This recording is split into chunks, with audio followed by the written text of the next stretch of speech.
and welcome back to Beyond the A-League YouTube channel. I'm your host, Aaron Beggs. On this episode, we are going to have a look at all the action from round 2 of the NPL Victoria season and have a preview of the upcoming round 3 action. Plus, we'll have a look at another one of Australia's most well-known football clubs. So let's get into the action. And on Friday night, we had 4 games being played in the NPL Victoria.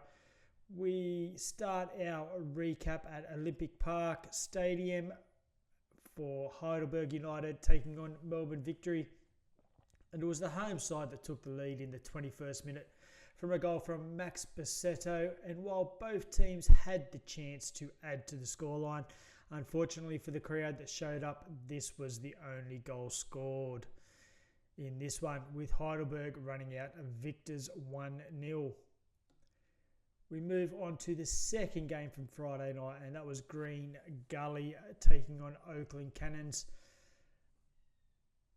And after a scoreless first half, it was the home side that took the lead with a 50th minute penalty from Amir Abdabar. But the away team didn't give up and got the equaliser in the 62nd minute through Joseph Knowles, and that's where the game finished, with both sides getting the spoils with a 1-1 draw. Our third game from Friday night was Dandenong City versus Preston Lions, the new boys.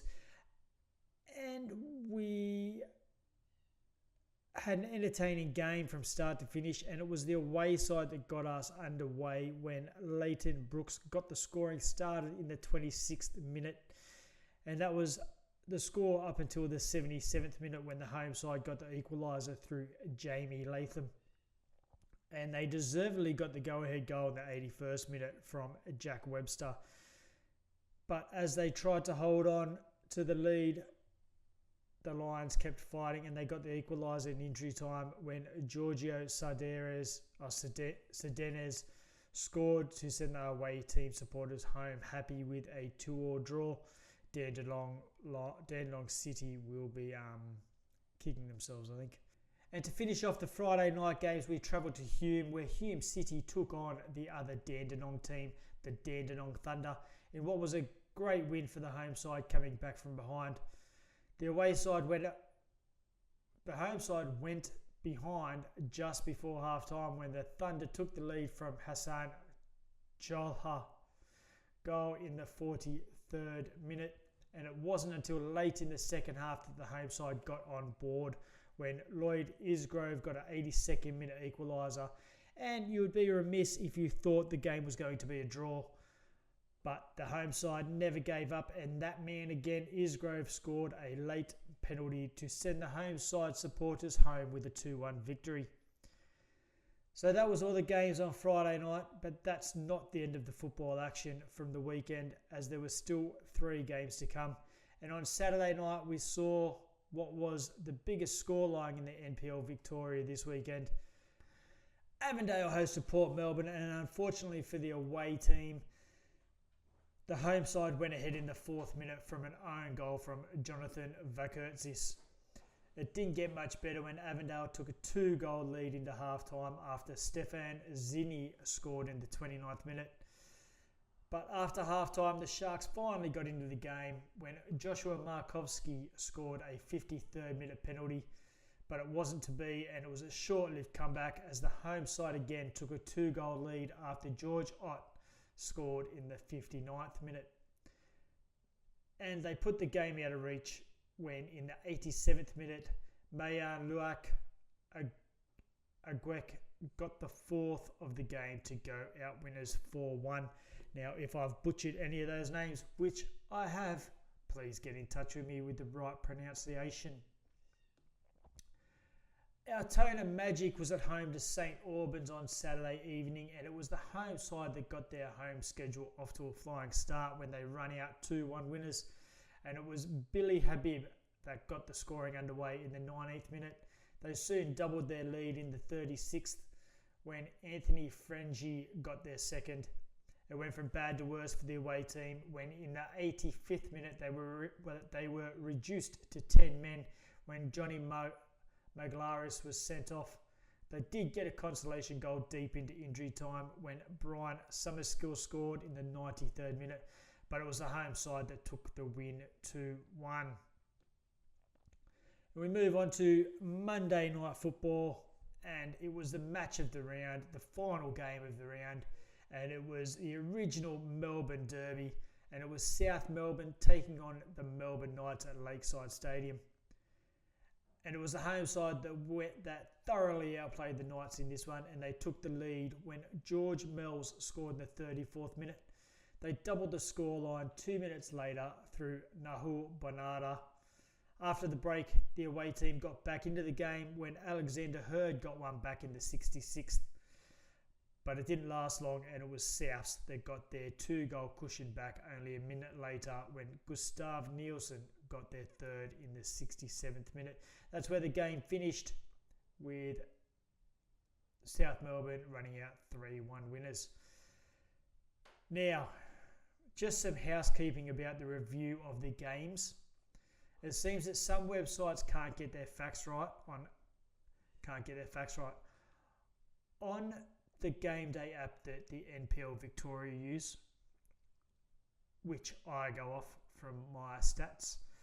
It has different goal scorers to what other websites are saying. So for this rundown and for the YouTube videos in the future, I will be going with what the official game day or match centre stats that each football federation uses. And I might add that all of the federations, which is an Australian football wide thing, it's not just Victoria, it's New South Wales, it's Western Australia, South Australia, they all need to get on the same fucking page and use all the same websites for their results, considering each different state uses a different website to record the stats of the games. Now, me trying to do a podcast / video about results and about the NPL doesn't help when you can't find the results of the games. I can't sit down and watch 54 games of football over a weekend. It just doesn't work. So I depend on the Match Centre on Game Day app, the Match Centre on the one from New South Wales football, the one from WA football. They need to get on the page and use the same one, because we all use different ones and it's getting freaking ridiculous. But that's a little tangent. Anyway, my picks for round 2 were Oakley Cannons, Heidelberg, Preston, Hume City, Avondale, Altona Magic and South Melbourne. And I got 5 out of 7. That's not bad, considering my New South Wales picks are absolutely fucking terrible.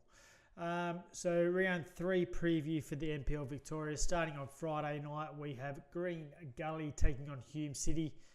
Melbourne Knights versus Avondale. The Sharks take on Oakley Cannons. Preston Lions at home to Altona Magic. On Saturday, we have the Dandenong Derby, Thunder versus City, and that is the match of the round. On Sunday, St Albans take on Heidelberg United.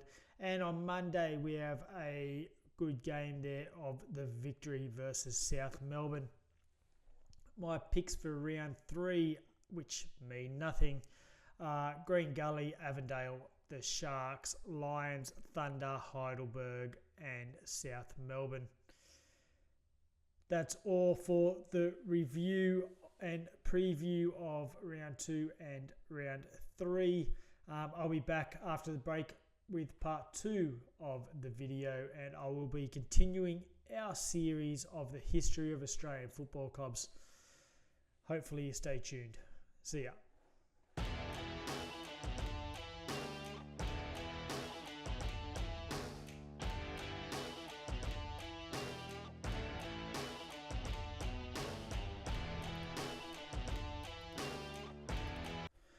And welcome back to part 2 of the episode. This week on with this series of the history of Australian football clubs. We're going to have a look at one of Australia's most famous football clubs, and that is South Melbourne FC. South Melbourne Football Club established itself in 1959.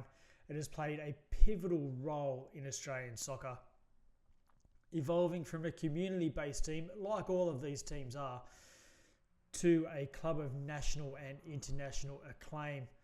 The club was formed through the amalgamation of three Melbourne-based teams, South Melbourne United, Hellenic and the Yarra Park, leading to the creation of South Melbourne Hellas. This merger was driven by the desire to unify the local soccer community and create a formidable presence in the sport. In its formative years, South Melbourne Hellas quickly established itself as a dominant force in Victorian soccer. The club secured multiple state league titles, including championships in 62, 64, 65, 66, 72, 74 and 76. Additionally, they triumphed in the Doherty Cup on several occasions, further cementing their status in the local soccer scene. In 1977, South Melbourne became a founding member of the National Soccer League. The club's transition to the NSL marked the beginning of a period of sustained success on the national stage. They clinched NSL championships in 83-84, 90-91, 97-98 and 98-99 seasons. The late 90s were particularly remarkable, with the team achieving consecutive championships under the guidance of one Ange Postecoglou. During this era, Paul Trimboli emerged as a club legend, becoming the all-time leading goal scorer and appearances holder for South Melbourne. Trimboli's exceptional playmaking abilities and leadership were instrumental in the club's success, earning him multiple individual accolades, including the Johnny Warren Medal. The club's victory in the 1999 Oceania Club Championship earned them a spot in the 2000 FIFA Club World Championships held in Brazil. Representing Oceania, South Melbourne faced formidable opponents including Vasco da Gama,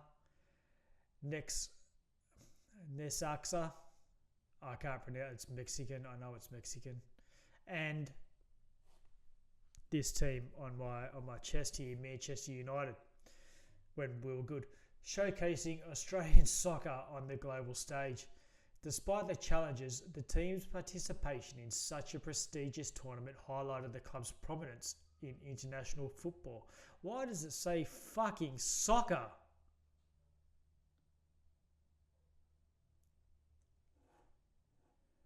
And go, we'll start this again.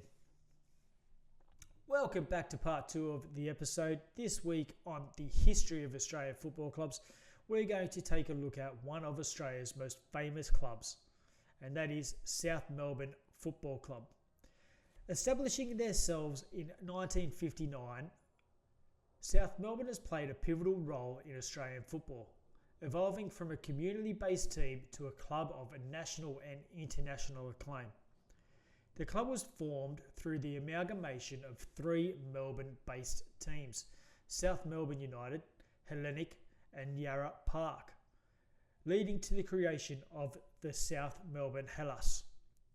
This merger was driven by the desire to unify the local football community and create a formidable presence in the sport.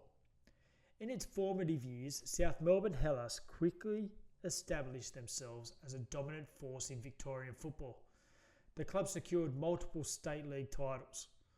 Additionally, they triumphed in the Doherty Cup on several occasions as well, further cementing their status in the local football scene.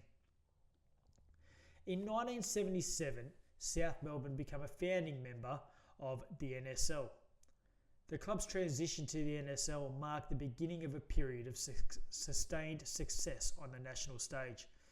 They clinched the NSL championships in the 83-84 season, the 90-91 season and the 97-98 and 98-99 seasons.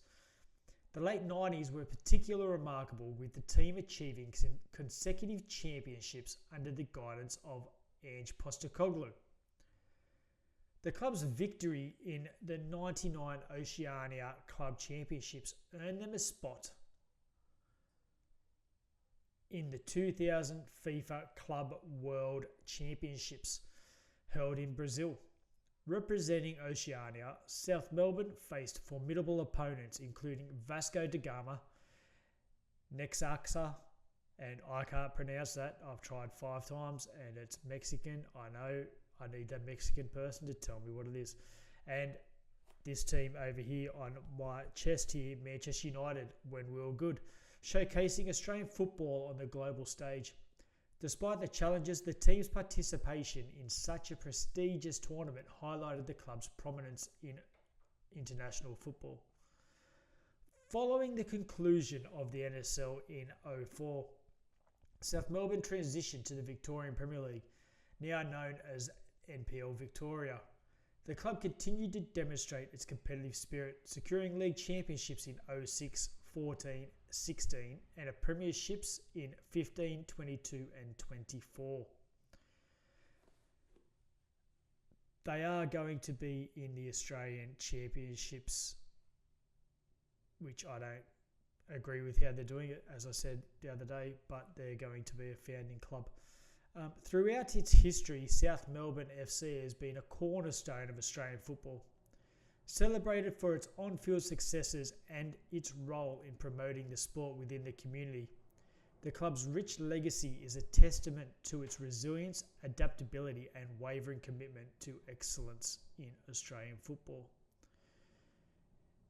Now, most of you probably wouldn't remember. I remember the FIFA Club World Championships in '99. They played in it. They did represent Australian football to the best of their ability, but they were up against some damn good clubs. You tell me how South Melbourne have gone in the last couple of years. They won the NPL Premiership last year, Victoria. I think they're probably odds on to win it this year, I'd say. After they dismantled the Melbourne Knights on the weekend, I'd say they're pretty up there. But that's all I've got time for on this episode of the Beyond the A-League. I'm your host, Aaron Beggs. Please give us a subscribe, a like, a follow. Follow us on Facebook at Beyond the A-League, on Instagram at Beyond the A-League, and on TikTok. We're going to have a few videos there. We're going to do updates of... I can only really do 2 videos a week, and I'd rather do it on New South Wales and Victoria. So on the Facebook page, there's going to be a write-up of the rest of the NPL competitions, which all start. Most of them start this week. So you've got Queensland, you've got round 2 of the Northern New South Wales, and you've got South Australia starting this weekend. That leaves Western Australia and Tasmania, the 2 smallest ones, to start in early March. So give us a like, give us a follow. Cheers. Thanks for listening. Thanks for watching. And I'll be back with another video probably on Monday or Tuesday about New South Wales NPL Round 3. Have a good one and always be kind to each other. See you later.